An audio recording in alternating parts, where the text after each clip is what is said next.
What's going on, y'all? How's your guys' day going? I'm having a good day. Thank you for asking. I hope your day is good. So before I begin today's video, I just wanted to talk about one thing. I love making videos, and if you couldn't tell, but I want to know if I should make videos that are longer than 30 minutes. Because if you've noticed, most of my videos are around 15 to 20. And I've only had a few that are shorter. And it's just because I feel like I have so much to say that I could not speak within, a couple minutes. I have to speak for a while to make my point. And so anyways, I need to know if I should make longer videos, if that's what you guys want, if there's things I need to explain more, basically. Because I'm like a heater. I get better as I go, right? The longer you keep me on, the more I'm gonna cook, right? And I'm sure you can tell I'm very excited to make this video. So if it seems like I'm a little bit more fast paced, that's why. It's because I have a lot on my mind I want to talk about, and I wanted to just make that clear. I wanted to make clear that I want to know whether or not I should, or rather, maybe I should do less, right? Like if I'm reiterating the same points too many times or something like that. But yeah, I could make an hour-long video, 2-hour-long video. No, don't hold me to that though. But anyways, today's video is going to be about Gen Z, and the reason why I even specify in the first place is just because I notice it's around my age group, my peers, right, in that early 20s age, maybe a little bit less, but around early 20s, there seems to be like this disdain, or like people are so quick to negatively apply labels to people who are actively trying to be sophisticated, people who are trying to talk about things and share their opinions. They're not even saying things that would warrant for you, or not necessarily you, but would warrant for someone to say something. An example, just to make it easier to imagine, right? I'm sure you've seen, I think his name is Jet Franzen. Cool guy, right? Awesome guy. Hasn't even been popular for, I think, 5 months, something like 4 months, right? Super popular, blew up out of nowhere for an obvious reason, right? That he has things to talk about. He makes great points. He's very articulate, etc., etc., etc., right? Nothing wrong with the dude. Talks about philosophy, talks about current events, talks about psychology, talks about, normal things within that field of community, right? Something similar to what I do. And so I see his videos a lot. However, I'm starting to notice already, mind you, again, he is not popular for very long. He already has people, right? And you're always going to have haters, but he already has people who have created an entire image of who they think he is based upon his extremely short reels. Now, I haven't watched his YouTube videos, but I watch his reels a lot on Instagram. And every time I go into the comments, and I see what people are saying, for whatever reason, there is an increasing amount of people who are saying things like, oh, this guy wears philosophy like a cosplay, or he wears it like a costume, and he's a grifter this, or he barely scratches the surface, right? Like very negative things. And again, you're always going to have haters. That's not the part that I'm talking about, right? People are going to hate on you no matter what. No, the part that I'm talking about that confuses me so much is that he has not said enough of something about anything for someone to even make an idea of who this guy is, or like anything about him. Like, and obviously you wouldn't even be able to make an image of somebody even if they were popular for a very long time, right? Like, you only know so much about these people that you see online. And so does it make sense if you say things about someone that's been online for a really long time? Yeah, sure, you might have more evidence to support what you think about them, and yet you'll still not know who they are. And so that's why it makes it even weirder that I'll see, people like him. And it's not just him. I see all types of people all over my Instagram, all over my social media, that I like to watch or that I'll see, every so often. Again, people that are just talking, people that they aren't coming out and making claims. They aren't like solidifying themselves with an identity. So it isn't as if they're on a side that a person could be opposing. How do you oppose thought? How do you oppose a person that, like, I don't even understand. I don't even know how to articulate it because it's so like normal. It's just so human. It's so human to want to talk about things that you're interested in. It's so human to want to be able to share your views and thoughts. And yeah, if he talks about things that a billion other people have already spoken about, and if he says the same things that other people have said 100 times, what does that have to do with anything? Because again, that was another thing that I kept seeing, was that people were trying to say that this guy basically is like the equivalent of like a 14-year-old who just discovered empathy. And then they go and they try to talk to their friends about it and explain to them as if it's this grand awakening, right? Like that's how they talk about him. They speak about him as if he's just now discovered what philosophy is and he blew up for no reason, and that nothing he has to say is of like it shouldn't, you shouldn't even pay attention to it. Like, oh, that guy's just a grifter. Oh, that guy's just he's just basically taking the attention from saying extremely simple things and making it seem like he's extremely deep. So basically pseudo intellectualism, right? They think that he just is like, I don't know, like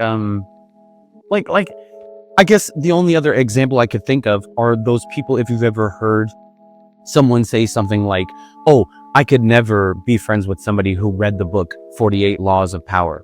Or, man, there's a couple of other books, I guess, within that field, if you will. But anyways, you'll hear people say things like, oh, whatever you do, don't, talk to people who read the book 48 Laws of Power. We'll just use that for example's sake, right? And the first thing that comes to my mind is, how is it that you can take something in of itself, right? So the book, you've taken the book and you've applied it to what? A couple of experiences that you've seen, right? Like, yeah, don't get me wrong. Like, I'm not denying that there are people out there who are extremely, I guess, we could say pretentious, right? Like, obviously there are pretentious people out there who have read the book 48 Laws of Power, and then they, in a very corny way, they try to apply that book to their life. And you can tell, right? You can tell how cringe they're being, and you can tell that they've read this book and they're using it for the wrong reasons, or they think it makes them some sort of like alpha male with dark psychology, right? Like crap like that, right? Is it corny? Absolutely. Is it cringy? Absolutely. Does that mean that the essence of the book or the person in of themselves is something for you to just like outcast almost, right? Like, look, truth is a paradox. It's contradictory, right? Believe it or not. Even in its objectivity, there are contradictions, there are paradoxes. And I'm not going to go into a tangent about this. Like, I'm not going to continue to explain it. The point that I'm trying to make is that, I guess it's basically the phrase, two things can be true at the same time. Yeah, that person can be cringy. Yeah, that person can be corny. Obviously, there are going to be a lot of people out there who have read that book and misinterpreted it. But you want to know what makes it so ironic? Is that you, or whoever, right? Whoever it is that does these things or says these things about people, are pulling from the same place that that person is. You are wearing your own philosophy, even if it isn't popular, even if it isn't a thing, right? Like even if it isn't a known concept, if you will, or an expressed idea, it still exists. And so it doesn't have to be like patented in order for it to be a thing, which is a pet peeve of mine. But again, I'm not going to get into a tangent about that. You begin to wear your own sophistication, your own idea of philosophy, And then you think that it's okay to say these things or think these things, and essentially like in a literally, again, pretentious way, just as that person is, you also are being pretentious by saying things like, oh, I could never hang out with somebody that reads a book like that, right? And like, look, this might sound like really specific and really odd that I'm making these points, but I literally saw a video. I think it was Cut. It was either Cut, Jubilee, one of those videos, right? And, you know, it's a speed dating show, right? And so this girl is talking to this guy, asking him questions.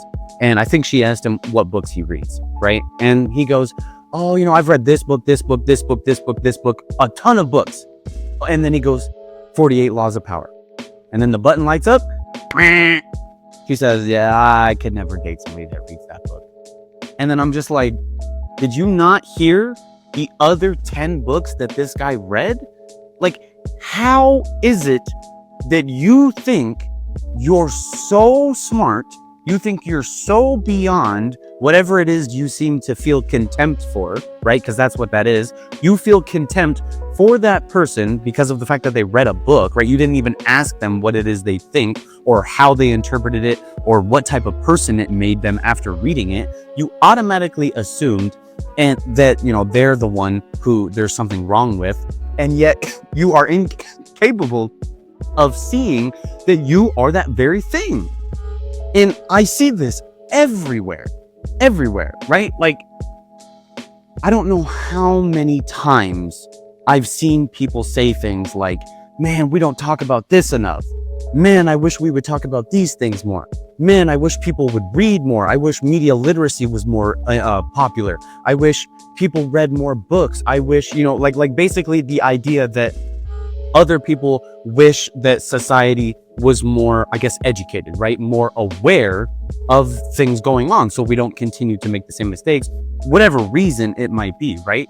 People are so quick to say those types of things, but then the second that somebody actually tries to engage in thoughts, tries to engage in some sort of conversation, all it seems like is you run into like everybody's worst nightmare when you think of an English grade teacher. Like they immediately just want to deconstruct. They immediately want to analyze everything you say. They want to apply every illogical fallacy. They want to just take you down. They want to take down every thought you've had. They try to take away the validity because this, because that. It's like nobody can just take what you say for what you say. It always has to be something else. It always has to be what they think you're trying to say instead of what you actually are saying. And it's infuriating, man, because this is how we contribute. This is how we engage in our own everything. Everything is conversation. And I guess the last point that I want to make that I feel like is the biggest reason why people struggle with this so much is because we have forgotten that philosophy is a child's pastime. And what I mean when I say that is that the concept, the idea of philosophy is exactly what a child does. It's being a child. It's being naive. It's being innocent. It's not knowing. It's being curious. It's having imagination, right? That's what everybody says. Everybody says, oh man, you know, the biggest change when you become an adult, when you become older, is you lose your sense of imagination. Why is that? Because we get closer to reality and we break away from curiosity, from genuine imagination that has no limits. That is what philosophy is. There has never been a time where philosophy is more anti-curious than now. You quite literally have to be like a connoisseur of the different philosophers to be able to have a conversation with someone about philosophy, right? Like no matter how many times you express thought, no matter how many times you might say something brand new, something or even organic, right? Something, as soon as you try to say something organic, immediately people will pull you back into what we already know and to what other people have already said, right? The hundreds of different philosophers, right? They try to take you back and apply their logic and apply what they think and apply this and that. And you did this wrong and you did da. When they forget that you are supposed to be curious. You are not supposed to apply a system. That doesn't mean that you can't have logic. That doesn't mean that things shouldn't make sense, right? Nobody's saying that you should just allow everybody to roam free, but to an extent, that kind of is the point. That kind of is what makes it so special, is that we're walking together, right? I present you something and you walk with me instead of trying to lead me away, instead of trying to tell me I'm going the wrong direction, instead of trying to show me something else. Why is it always something else? Why can't it ever just be? Why can't it ever just be nothing? Why can't it just be everything? I can already hear how somebody would reply to things like this, like the type of things I'm saying. And that's, I feel like a big part of what makes these type of videos difficult is that I can't answer every single thing that I would think somebody would say. And so I try to be as general as possible, which is why I previously had mentioned I wanted to make longer videos, or I could make longer videos if that's easier, because I have so much to talk about. But man, it hurts. It hurts because you can see how misguided people are. And I use that word very particularly because, people like to think that everything is deliberate. People like to think that everything a person does is on purpose. And, it's like the quote, if you've ever heard it before, never attribute to malice what can be attributed to incompetence. And basically what that just means is don't always assume that someone does something deliberately to hurt you, right? Most of the time, 99% of the time, people have no idea, or they're not doing it on purpose. And that doesn't mean we don't hold them accountable, but it does mean that you have to take things with a level of, I don't even know, just like you have to meet people. You have to meet them where they're at, right? Everybody is so desperate to pull people in instead of doing the opposite, instead of walking in, right? Everybody always wants to tell you, follow me, follow my line of thinking, listen to what I'm saying, et cetera, instead of just meeting them where they're at, right? Like if somebody says something irrational, if somebody says something that doesn't make sense, if somebody says something that is illogical, regardless, right? You pick any word that you want. What is so wrong with meeting them where they're at? What is so wrong with exploring that thought with them that you might hope to find something logical, that you might hope to find something worth saying, instead of pulling them back in just to say something that's already been said? What good is that? What's the point? What's the point of exploring thought? What's the point of talking to another person if you know the second that you say something absurd, they want to make it rational. They want there to be order to your chaos. And it's like, dude, when has philosophy ever been that way? When have people ever been that way? Where has it come from that we've convinced ourselves that we're at our peak, that this is it, this is the highest form of thought, this is the correct way of thinking, and that as soon as you say this, oh, that's this type of philosophy, and this is what's wrong with everything about that philosophy. And as soon as you say this, you're this label, you're that label, I'm going to put you into this category, I'm going to outcast you, I'm going to think this way about you, I'm going to assume everything about you. And it's like, man, why is it so personal? Why is it so personal that someone says something that isn't even grounded enough in something for you to have such a response, and that you feel like it's like your job, like it's almost as if people have this unwielding, dying responsibility to keep things the same, or just, I don't even know, man. I don't know.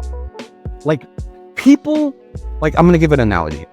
People would rather stay in the same garden knowing that their flowers will always bloom, rather than ever taking the chance to place that flower somewhere else so that it might be even better, right? People are so willing to stay comfortable with where they're at because they know the result, they know what's going to happen, they know that this is their comfort zone, whatever it might be.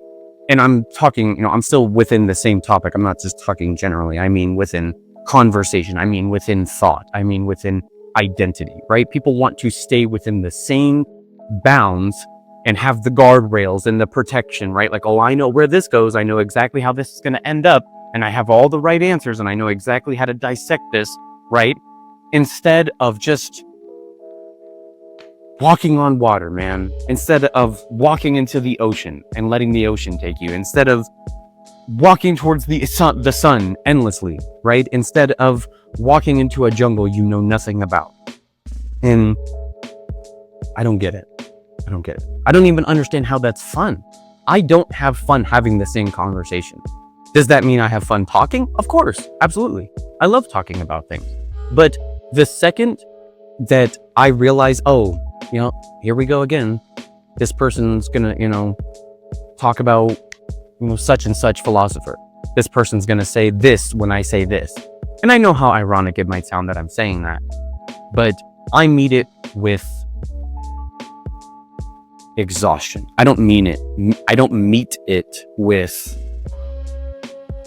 judgment or that it's wrong, right? Like, I'm not saying that there is something wrong with those things. I'm just saying that it's misguided and that there's just so much better. There's so much more, man. There's so much more.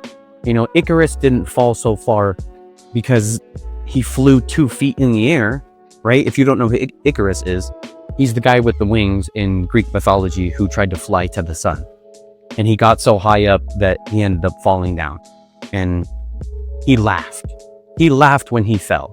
And the reason why is because he knew deep down inside that the only way he could be falling this far is if he got that high. And I'd much rather fall than stumble, right? I'd much rather fall to my death than ever think about where I could have been, right? Like, people, look, I'm going to end it with this. People always want to ask you where you're going. And you want to know what I ask? Where have you been? That would be my response to that question. Well, where are you going? Where are you going with this thought? Where are you going with your life? Where are you going with, you name it, man. Put a placeholder there, right? Where are you going? What's your direction? And I think, well, where have you been? Where have you been to ask that question? Where have you been? Who have you been? What have you thought? What has brought you to the place that you're at that makes you think that you should even be thinking that way about another person, about another anything, right? I don't know. I hope it makes sense. I hope it's not so abstract, because I tend to be extremely abstract, and sometimes it can be more detrimental than helpful. And so, anyways, if you enjoyed this video, thank you for watching. Let me know what you think down below. Comment about the length of the videos, whatever it might be, whatever's on your mind, if you agree, disagree. Thank you for watching. I hope you have a good rest of your day.